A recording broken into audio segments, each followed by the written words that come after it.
zināt, kas ir populārākā foto aplikācija telefoniem? Tā ir Instagram. Pasaulē šo aplikāciju lieto 10 miljoni. Zem iekšā Instagram. Instagram var dalīties ar bildēm, kuras esi fotografējis iepriekš, vai arī fotografēt kaut ko jaunu. Kur vidū ir kameras poga. Izvēlēsimies kādu bildi, kas jau man ir fotografēta. Tā, skatāmies bildes. Nogriežam kaut kādas liekās daļas, lai labāk izskatās. Nākamais solī izvēlamies kaut kādu efektiņu, lai padarītu bildi interesantāku. Var ar vai bez rāmīšana. Spiežam turpināt. Tagad var pierakstīt kādu nosaukumu, ja gribas.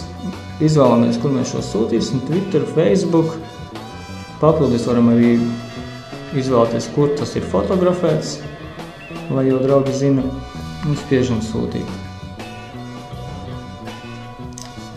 Dažu sekundžu laikā bilde ir ielādēta gan Twitterī, gan Facebookā, kā es izvēlējos, un Instagram. Aplikācijā varam apskatīties arī draugu bildes. Ja kāda bilde patīk, divreiz uzsitam, un tas jau ir laika, kas nozīmē, ka mums šī bilde patīk.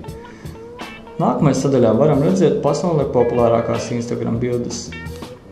Šeit savukārt ir informācija par to, kuras mūsu bildes ir patikušas draugiem un kur draugi ir komentējuši. Profila sadaļā mēs redzam savas visas fotografētās bildes. Tātad neslēpjam savas bildes, dalāmies ar tām Instagram, sekojiet arī man, parasts, komentējiet un es jums atbildēšu.